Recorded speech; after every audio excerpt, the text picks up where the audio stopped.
की सत्ता पे कब्जा करना है, मांगने से कोई राज नहीं देगा, राज को छीनना पड़ेगा। और आज मैं आपको बता दूं कि जिस तरह आज जब तक सुनोगे नहीं ना, तुम्हारी कोई इज्जत नहीं है। नहीं सुनोगे तो कोई इज्जत नहीं करता तुम लोगों को, नहीं तुम्हें कोई सीरियस लेता। तुम्हारे नेताओं की औकात देखो ना, धनखड़ साहब को हटा दिया, बोल नहीं रहा क्यों हटाया, बोला क्या? नहीं बोलेंगे भाई, डरे हुए लोग हैं, डरे हुए और मरे हुए लोग हैं। इसलिए डरे हुए मरे हुए लोगों को जगाना कौन जगाएगा? ये नौजवान जगाएंगे। लेकिन आप क्या जगाओगे?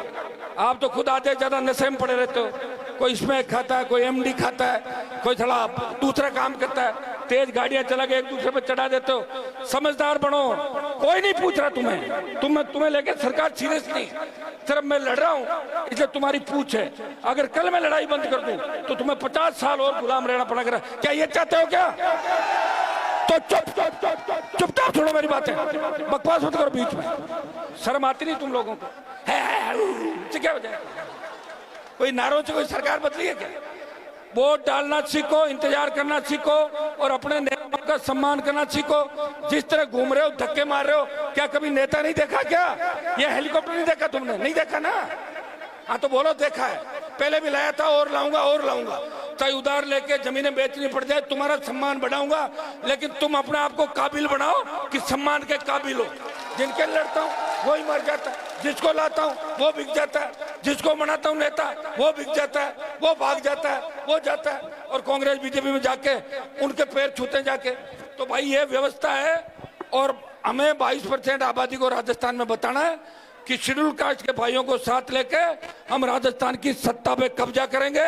और इसमें सबसे बड़ी भूमिका राजस्थान के नौजवान की होगी, किसान के बेटों की होगी। हा हू हल्ले से कुछ नहीं होता, हल्ला बहुत लोग करते हैं। ये तो अगर देश की राजधानी मुंबई होती तो जाट समाज को कोई नहीं पूछता, मराठे पीटते तुम्हें वहां पे मुंबई में, पता पटक के। ये तो दिल्ली आप है और दिल्ली के चारों तरफ अपना है, इसलिए अपनी इज्जत है, वो भी थोड़ी बहुत समझ में आ गई ना।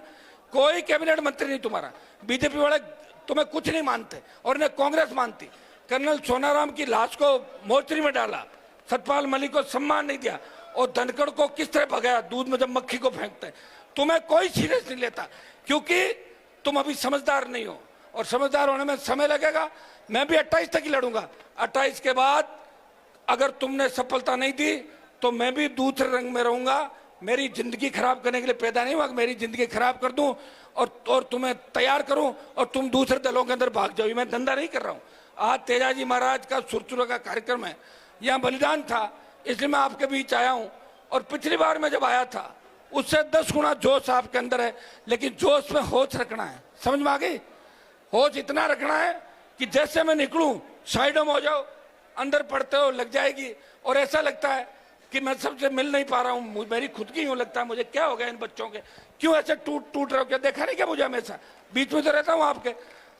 तुम तो ऐसे भागते हो जैसे कोई फिल्म हीरोइन आ गई उसको पकड़ ले, ऐसे भागते हो। चलो मैं तो तुम्हारा भाई हूं, तुम्हारे बीच ही रहता हूं।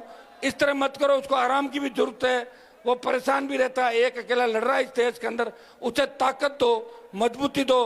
पंचायत चुनाव लड़ने हैं कि नहीं लड़ने हैं? कोई दम है क्या? सीटें जीतोगे, फूस करोगे? अभी तो फूस ही करता है वो मुझे, इसलिए बात कर लेंगे। तेजा समितिकर हमारे सारे जो समाज के लोग हैं इनका हृदय से आभार। मेरे 3 प्रोग्राम हो रहे, इसलिए इजाजत चाहूंगा। बोले तेजाजी महाराज की धन्यवाद।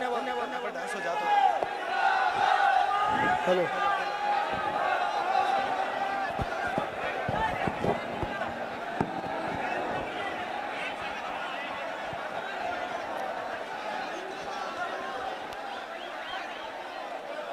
शांति बनाए रखे। सभी तेजा भक्तों से